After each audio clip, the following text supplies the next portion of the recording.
बच्चों, मैं अविनाश सर आप सभी को आज क्लास 7th का मैथमेटिक्स सब्जेक्ट में इंटीजर्स पढ़ाने जा रहा हूँ। तो बच्चे चाहे किसी भी स्कूल के हों, ठीक है, मैं ऐसे पढ़ाऊंगा कि फिर आपके स्कूल में कोई भी बुक फॉलो हो रहा हो तो आपको वो चीज़ें आसानी से समझ में आ जाए।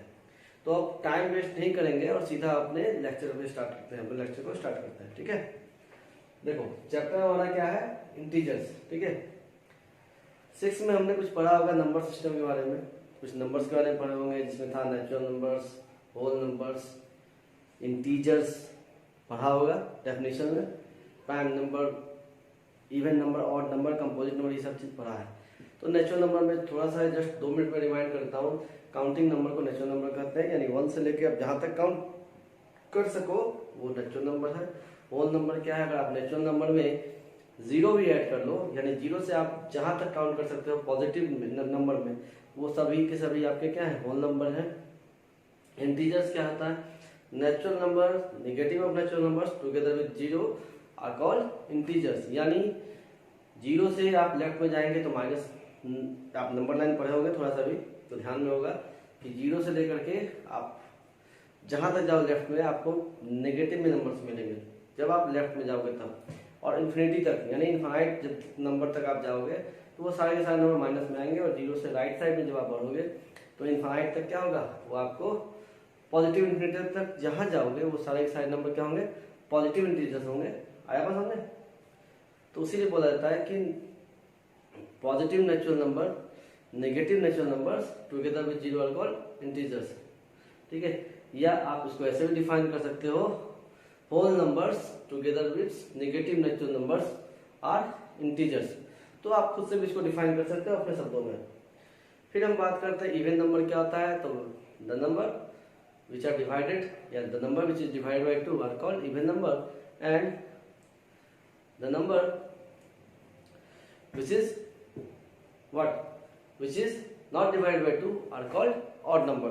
Okay, उसके बाद कंपोजिट प्राइम नंबर की बात करते हैं। ठीक है, तो प्राइम नंबर क्या होता है, तो the number which can be divided by 1 and itself only are called prime number। यानी वैसा नंबर जो नंबर 1 से भी डिवाइड हो और खुद से भी डिवाइड हो, वो क्या है, वो सारे सारे प्राइम नंबर है। For example 2 is the least prime number. Yes, 2 is the least prime number that we have. हम जो नंबर्स पढ़ते हैं उसमें 2 हमारा क्या है, लीस्ट प्राइम नंबर, यानी सबसे छोटा वाला प्राइम नंबर। कोई पूछे तो 2 है, आप बोलोगे सर 1 क्यों नहीं है, 1 तो खुद से डिविजिबल है, 1 से डिविजिबल है। लेकिन मैंने कंडीशन क्या बताया, वो नंबर 1 से भी डिविजिबल होना चाहिए और खुद से भी डिविजिबल होना चाहिए। यानी 1 तो उसकी प्राथमिकता है कि वो 1 से डिविजिबल होगा, और दूसरा नंबर भी होना चाहिए, यानी 2 केसेस आने चाहिए, है ना। लेकिन जब आप 1 को बोलोगे प्राइम नंबर तो उसमें आपके पास एक ही केस आएंगे, क्योंकि वो 1 से ही डिवाइड हो रहा है और 1 इटसेल्फ भी 1 से डिवाइड है। यानी दोनों केस में तो हम एक ही 1 लिख के काम चला लेंगे ना, लेकिन हमको केसेस कितने चाहिए, मिनिमम 2। तो 1 के लिए वो केस फुलफिल नहीं हो पाता है, इसलिए 1 क्या है, वो प्राइम नंबर नहीं है। वही 2 क्या है, 2 1 से डिविजिबल है, और 2 जो है वो 1 से भी डिविजिबल है, देख लो, और 2 से भी डिविजिबल इटसेल्फ से। तो अब 2 केसेस आ गए, इसलिए क्या है, 1 एक प्राइम नंबर नहीं है, और लीस्ट प्राइम नंबर हमारा क्या है, 2 है। आई बात समझ में? अब देखो उसके बाद हम बात करते हैं कंपोजिट नंबर की। तो फैक्टर पढ़े होगे, वैसा नंबर जो किसी दूसरे नंबर को कंप्लीटली डिवाइड कर दे वो फैक्टर कहलाता है उस नंबर का। जैसे 2 6 को डिवाइड कर दे कंप्लीटली, कर ही देता है, पता ही है आपको। तो 2 क्या है, फैक्टर हो जाएगा 6 का, और 6 मल्टीपल हो जाएगा इस केस में 2 का। ठीक है, क्यों, क्योंकि 2 के टेबल में जब आप पढ़ना चालू करोगे तो 6 आता है ना। तो जिन कोई भी नंबर उठा लो, अगर कोई भी नंबर किसी दूसरे नंबर के टेबल में आ रहा है तो वह दिया गया हुआ नंबर, जिस नंबर का टेबल हम पढ़ रहे हैं उसका मल्टीपल होता है। For example 6 is a multiple of 2 because 6 comes in the table of 2। 6 2 का मल्टीपल है, क्यों, क्योंकि 2 के टेबल में 6 आता है। आई बात समझ में? ठीक है, अब बात करते हैं कंसेक्यूटिव प्राइम नंबर्स का, है ना। कंसेक्यूटिव नाम ही है कंसेक्यूटिव, एक के बाद एक या लगातार, ठीक है, कर सकते हैं एक के बाद एक, है ना। तो when two prime numbers have their SCF as 1 then they are called consecutive prime numbers, ठीक है। 3 और 5 ये दोनों क्या है, एक प्राइम नंबर है, देख लो 1 3 1 से भी डिविजिबल है, 3 से भी डिविजिबल है, 5 1 से भी डिविजिबल है और 5 से भी डिविजिबल है। लेकिन इन दोनों का अगर एचसीएफ निकाल के देखो तो आपको कितना आ रहा है,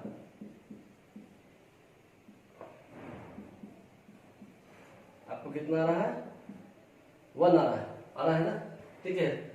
तो जब दो कंसेक्यूटिव प्राइम का एचसीएफ 1 आ जाए तो उन्हें क्या कहते हैं, कंसेक्यूटिव प्राइम, जिसको शॉर्ट में हम क्लो प्राइम नंबर बोलते हैं, ठीक है।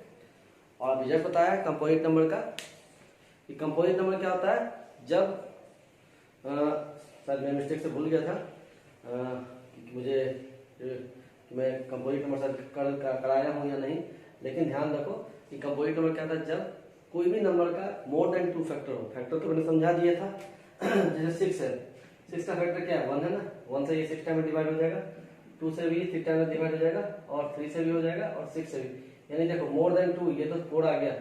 अगर मान लो हम इसकी बात करते हैं 4, यहाँ तो 4 नंबर आ गया 6 का, तो ऑलरेडी ये कंप्लीट नंबर हो जाएगा। मिनिमम कंडीशन 3 चाहिए, 3 फैक्टर। जैसे आप 4 का बात करो तो 4 का फैक्टर 1 भी है, 2 भी है, 4 भी, 3 कंडीशन आ गया ना, मोर देन 2 चाहिए था, तो ये क्या हो जाएगा, 4 एक कंपोजिट नंबर है। वही 3 को देख लो, 3 का फैक्टर 1 भी है, 3 भी है, लेकिन इसके बाद कोई है क्या, नहीं ना। तो 2 नहीं, जब तक तीसरा नंबर एक और नहीं आ जाता है तब तक, यानी जब तक किसी नंबर के 3 फैक्टर ना हो जाए तो वो क्या होगा, वो कंपोजिट नंबर नहीं कहलाएंगे। आई बात समझ में। अब हम कुछ बेसिक्स बता ही दिए थे इसका, इंटीजर्स का बेसिक कुछ जानते हैं, यानी प्रॉपर्टीज ऑफ इंटीजर्स। तो आप नंबर लाइन जब बनाते हो तो देखो ये नंबर लाइन है, line on which number can be drawn are called number line. ये 0 है, 1 2 3 dot dot dot infinity, -1 -2 -3 dot dot dot minus infinity, यानी आप 0 से पॉजिटिव में जाओ जहाँ नंबर लाइन में, अगर आप जब 0 से स्टार्ट करके राइट साइड जाते हो, ये राइट साइड गए तो सारे के सारे आपके पॉजिटिव इंटीजर्स आएंगे। वही जब 0 से लेफ्ट जाओगे तो आपको नेगेटिव इंटीजर्स आएंगे, इधर आएंगे पॉजिटिव इंटीजर्स, ठीक है, ओके। और नंबर लाइन पे ड्रॉ करना भी आप देख लिए कैसे ड्रॉ किया था, आप स्केल का यूज करके भी सीख सकते हो घर में, है ना। और एक जो प्रॉपर्टी है जो आप लोग कॉपी में लिख लो, मैं लिखवा देता हूं कि the quantitative value or absolute value of any same integer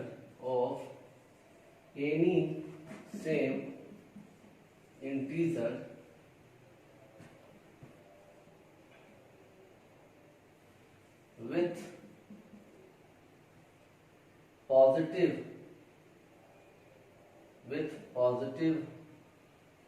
and negative sign is always same,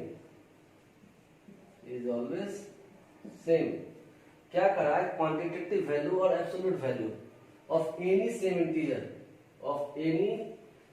integer with positive and negative sign is always same, है ना।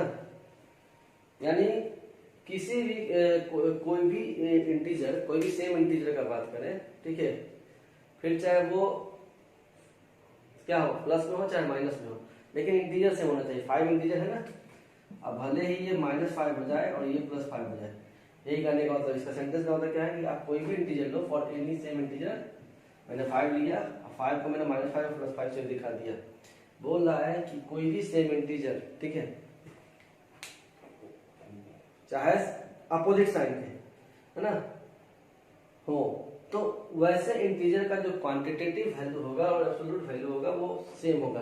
क्वांटिटेटिव मतलब आप जब -5 बोलते हो तो कुछ घटेगा बढ़ेगा ये तो पता चल जाता है, लेकिन दिमाग में क्या था 5 ही, यानी अभी 10 आदमी खड़ा कर दो, ठीक है, अगर हम बोले उसमें 5% ऐड कर दिए तो कितना हो जाएगा 15 हो जाएगा।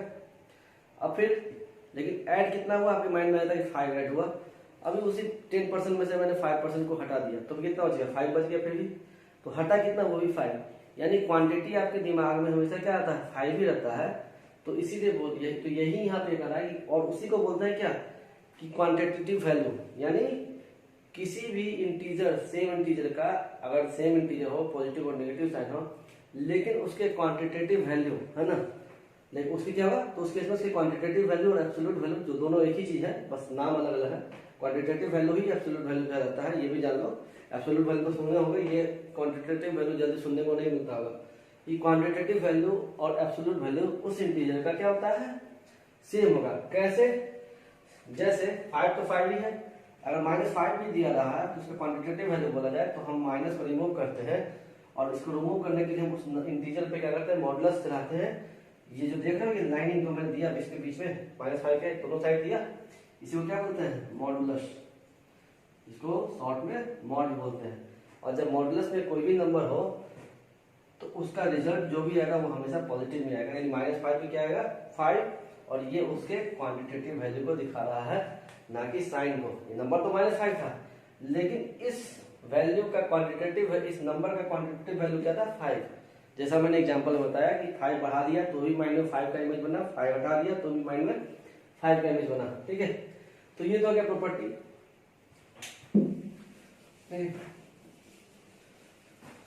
अभी हम पढ़ेंगे properties of addition, properties of subtraction of integer, ठीक है।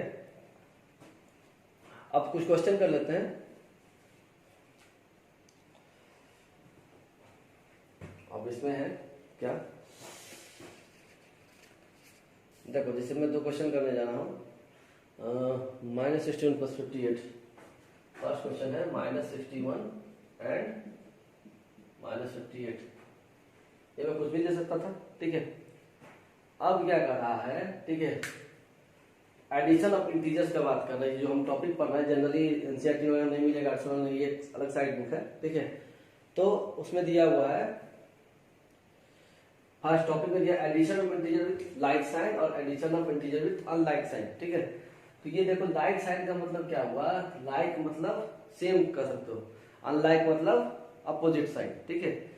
यानी लाइक साइन मतलब क्या, देखो दोनों में माइनस है ना, तो ये दोनों इंटीजर्स क्या हो गए लाइक साइन के होंगे। तो वैसे केस में कहता है क्या कि आपका जो इंटीजर्स है ना, उसका वैल्यू क्या होगा, क्वांटिटेटिव वैल्यू क्या होगा, यानी जो दोनों का क्वांटिटेटिव वैल्यू है ना, जो इसका देखो 61 इसका 58 है और 2 नंबर आपके पास इंटीजर्स में दिए हुए हैं लाइक साइंस में, तो उस केस में जो आपका रिजल्ट होगा वो भी क्या होगा, वो भी आपको सेम साइन में उसका आंसर आएगा। जैसे आप ऐड कर रहे हो ना तो -61, अब ऐड करना है तो एंड की जगह हम प्लस लगा देंगे और ये -58 हो जाएगा,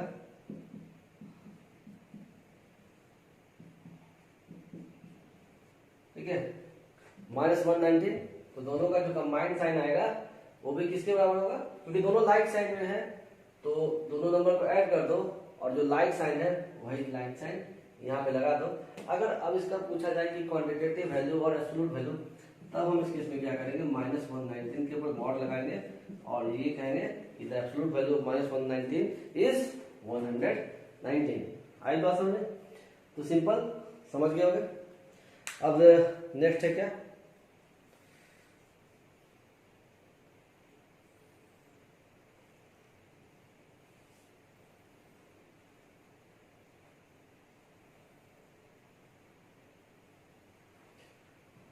अभी छोटा सा प्रॉब्लम है, इसे कोई बहुत बड़ा चीज नहीं है, इजी है, कोई अगर मैं ना भी पढ़ा तो आप लोग इतने होशियार तो होंगे जो कि ये समझ में आ जाएगा। अब देखो अभी तो मैंने क्या बताया कि addition of integer with like sign. अगर कोई मैं क्वेश्चन उठाता हूँ कि 2 इंटीजर मेरे पास -28 एंड 37, ठीक है। तब इस केस में क्या करता है कि तब इस केस में 2 तरीके, बुक के तरीका का मैं नहीं बताऊंगा, सिंपल कहूंगा। इस केस में आपको करना क्या है, आप देखो दोनों में बड़ा कौन है, इन क्वांटिटेटिव यानी वैल्यू में बड़ा कौन है, 37 बड़ा है, ठीक है, और साइन में 37 बड़ा है, ठीक है। तो क्या करो इस केस में, आप 37 को फर्स्ट में लिख दो और -28 को बाद में लिख दो। हमको ऐड करना था ना, देखो एक स्टेप और बढ़ा लेते हैं।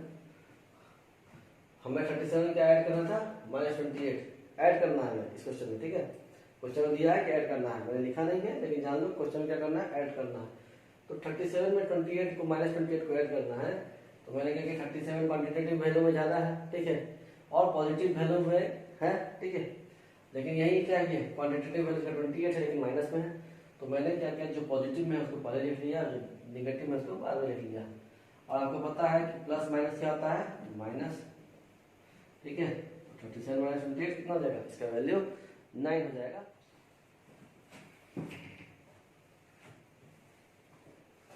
हाँ तो बच्चों अब बढ़ते हैं topic properties of addition of integer, है ना।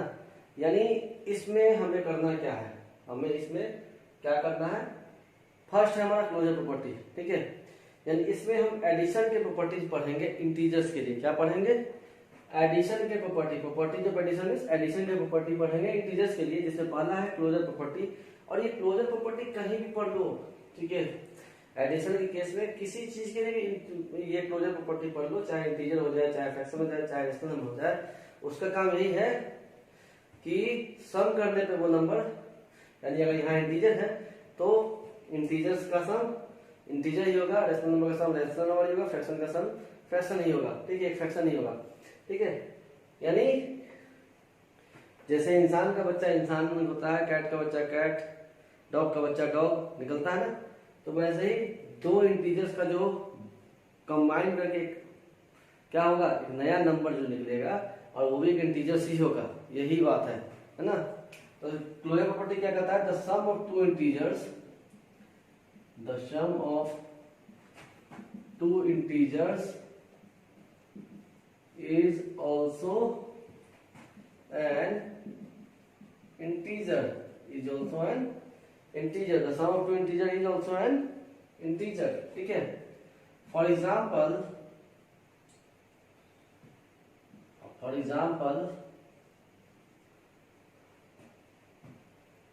let a and b be two integers, ठीक है। देन क्लोजर प्रॉपर्टी क्या कहता है कि a plus B is equal to C, ठीक है, where c is also an integer. और बेहतर एग्जाम्पल समझना तो समझ लो, मान लो a का वैल्यू 2 है और b का वैल्यू 3 है, तो c का वैल्यू क्या आ गया, 5 आया। तो जहाँ 5 क्या है, एक इंटीजर, मैंने क्या किया, a का वैल्यू 2 लिया, b का वैल्यू 3 लिया, रिजल्ट को कंबाइन किया तो क्या हुआ, सॉरी नंबर को कंबाइन किया तो रिजल्ट आया 5। तो 5 भी क्या है, एक इंटीजर ही है ना। तो वही कह रहा है क्लोजर प्रॉपर्टी, कहता है क्या कि दो इंटीजर का सम भी एक इंटीजर होगा। तो 2 और 3 इंटीजर थे जिसके सम को मैंने किया, जिसका मैंने सम किया, तो हमें रिजल्ट में क्या आया 5, जो कि ऑलरेडी क्या था, एक इंटीजर है, ठीक है। बस यही था और कुछ नहीं है ना। अब देखो सेकंड प्रॉपर्टी है कम्यूटेटिव लॉ, कम्यूटेटिव लॉ, ठीक है। ये लॉ क्या कहता है कि फॉर एनी टू इंटीजर,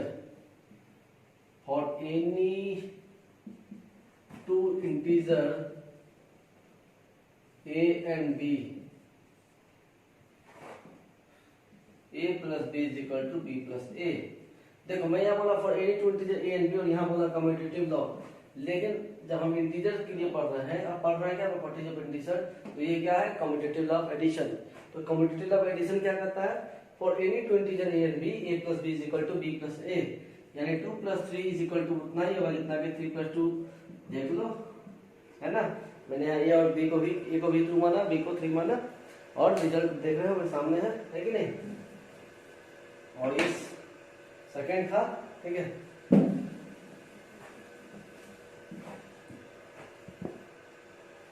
ठीक है, अब देखते हैं थर्ड मेरा क्या है। अब आता है एसोसिएटिव लॉ। Associative law. अब मैं ज्यादा डिटेल में जाऊंगा, मैं बस एबीसी करके समझाऊंगा। एसोसिएटिव लॉ क्या कहता है कि मान लो आपके पास 3 इंटीजर है एबीसी, तो आप इनका एडिशन किसी भी ऑर्डर में करवाओगे तो ये क्या होगा, इनके रिजल्ट पे कोई इफेक्ट नहीं आएगा। तो कहने का मतलब वही है कि for any 3 integer A B and C, a plus B plus C is equal to A plus B plus C, बस यही बात है। तो देख लो, ए को मानता हूं 2, बी को माना 3, सी को माना 4, 2 प्लस 3 5, 7, 9 इक्वल टू 9। रिजल्ट पर इफेक्ट पड़ा क्या? नहीं पड़ा। तो यही हमारा क्या हो गया, एसोसिएटिव लॉ। जहां अगर हम कोई 3 इंटीजर लेते हैं ए बी सी, तो ए प्लस बी प्लस सी उतना ही होगा जितना कि जो दिखा दिया। ठीक है, अब नेक्स्ट बात करते हैं 4 का, existence of additive inverse. Existence of additive inverse.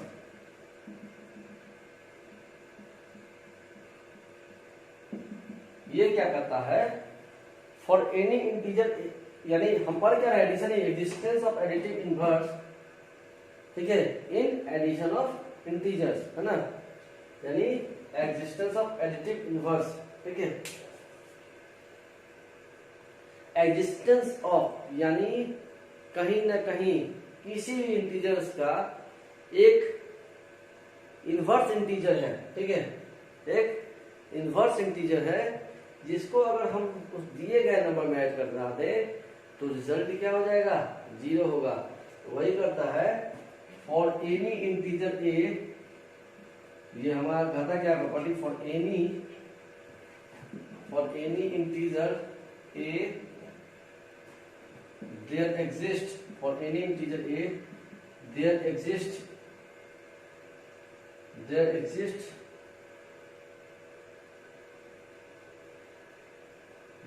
exists a number such that a plus minus a is equal to 0। करा फॉर एनी इंटीजर a, ये नंबर है, for any integer a there exists a number such that there exists a number minus a, लिख सकते हो, such that a plus minus a equal to 0। यानी किसी भी number के लिए उस सेम वही नंबर नेगेटिव साइन में है। ठीक है, यानी कोई भी नंबर ले लो, अगर पॉजिटिव है तो उसके लिए सेम क्वांटिटेटिव वैल्यू का नंबर, लेकिन अपोजिट साइन में एग्जिस्ट करता है, जो जस्ट पहले बताया है कि किसी भी नंबर के लिए क्वांटिटेटिव वैल्यू सेम ही रहेगा उसका, लेकिन उसी नंबर का एक साइन चेंज रहेगा नंबर का, और वही नंबर क्या है, एडिटिव इनवर्स है दिए गए नंबर के लिए। कहने का मतलब क्या हुआ कि कोई भी नंबर ए है तो उसके लिए एक माइनस ए नंबर एग्जिस्ट करेगा। देखो तो ए का क्वांटिटेटिव वैल्यू क्या है, ए, और माइनस ए का भी क्वांटिटेटिव वैल्यू क्या है, ए। लेकिन माइनस ए में एक की चीज क्या हो गया, ए वाले का साइन पॉजिटिव था लेकिन इसका क्या हो गया, नेगेटिव हो गया। यही इनवर्स मतलब उल्टा, एक पॉजिटिव तो दूसरा नेगेटिव। तो for any integer a there exist number minus a such that, ये अगर आप ऐसा करोगे तो आपको 0 मिलेगा। फॉर एग्जांपल मान लो 5 आप लेते हो, तो 5 की दुनिया में एक नंबर -5 बना है ना, इसका अपोजिट। तो आप 5 प्लस -5 करके देखो कितना बचेगा, 5 माइनस 5 यही आएगा, 5 माइनस 5 क्या हो जाएगा, 0। यही बात करता है कौन, एग्जिस्टेंस ऑफ एडिटिव इनवर्स। और here minus a is the additive inverse of a। आया बात समझ? अब समझ में आ गया होगा। अब पढ़ते हैं अगले प्रॉपर्टी की तरफ एडिशन के, वो क्या है, existence of additive identity. Existence of additive identity. ठीक है, तो क्या कहता है ये कि फॉर एनी इंटीजर ए, पहले मैं लिख देता हूं, for any integer a there exist a number that is 0,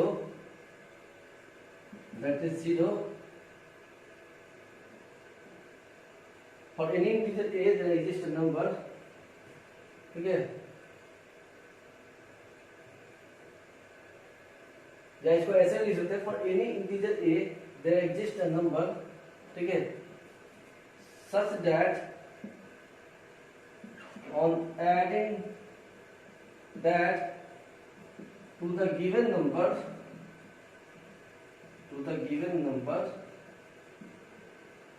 will not change the identity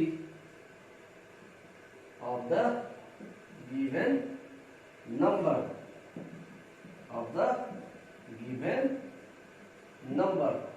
क्या कर रहा है register identity, if for any integer a there exists a number such that on adding that, ठीक है, such that on adding them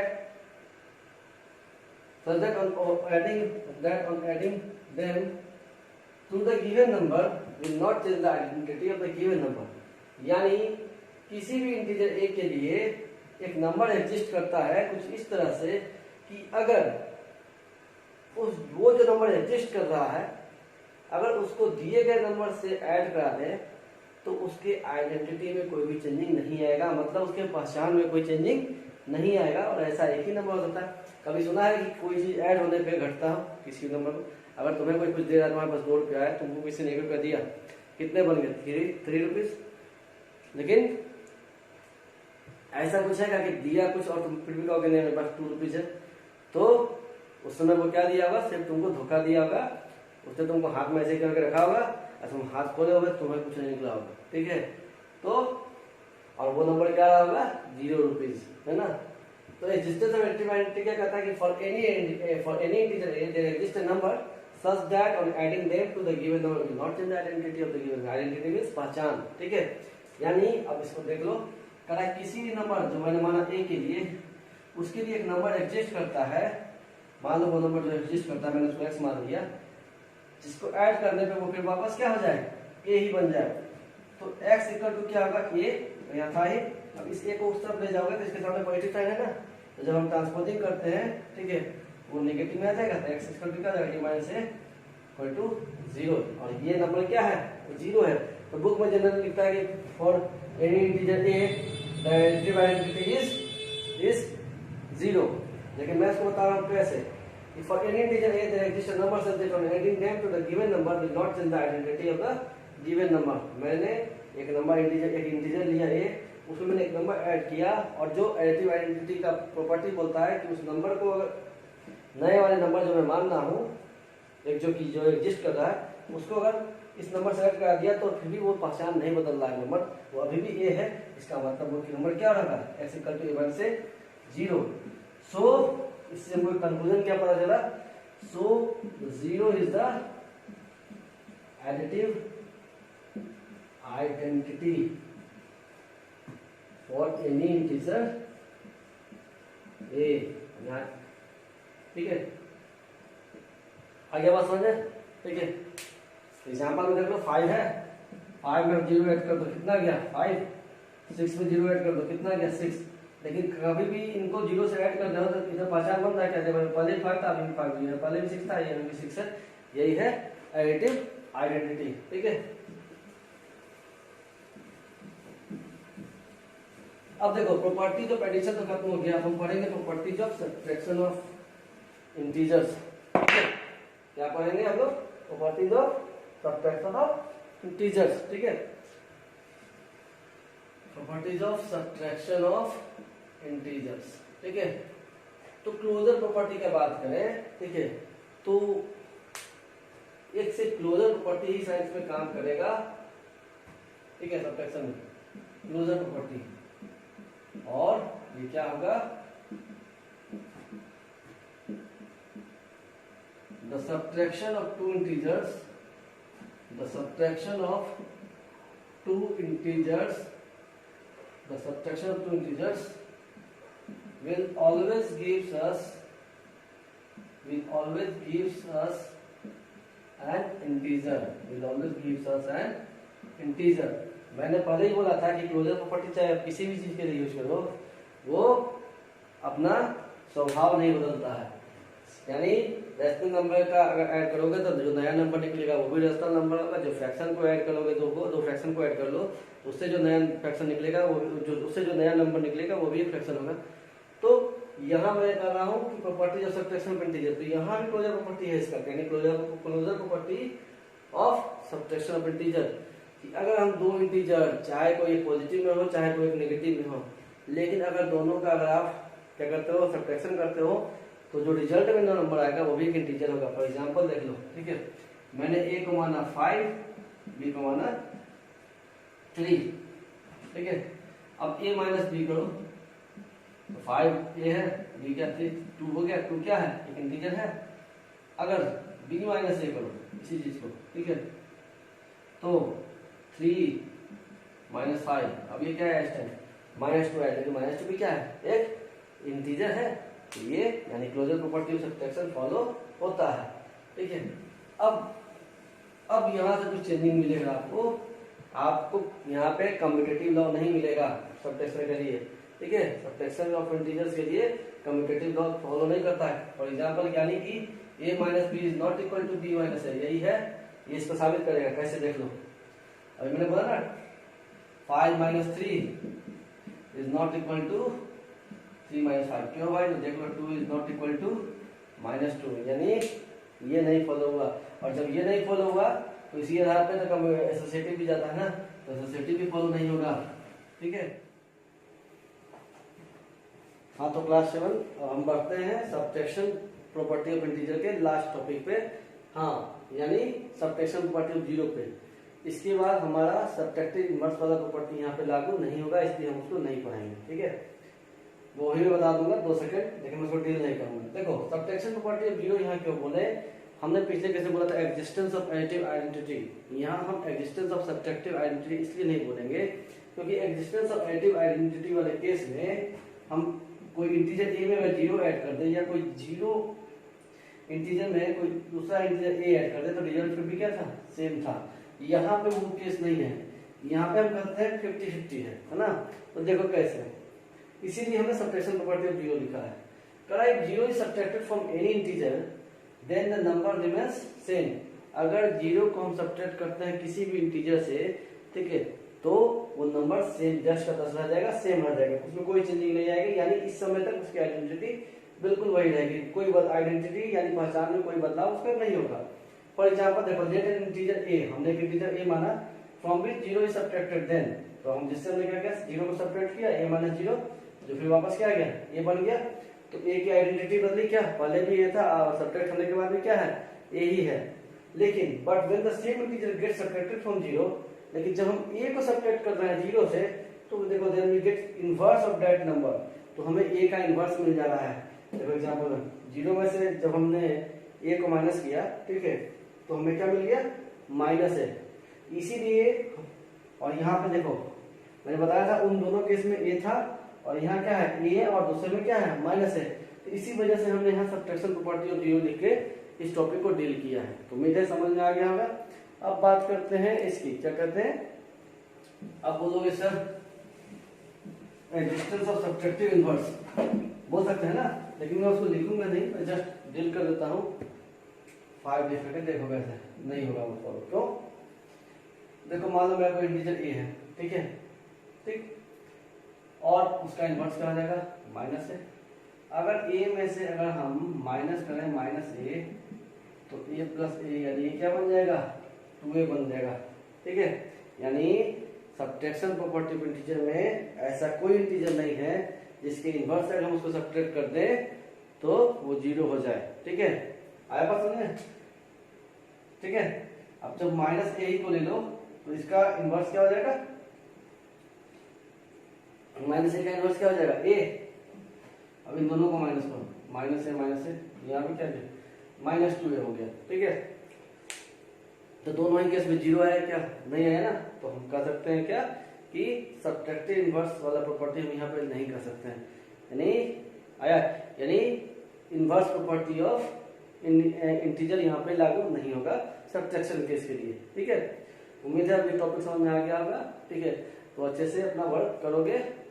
okay, bye, have a good day.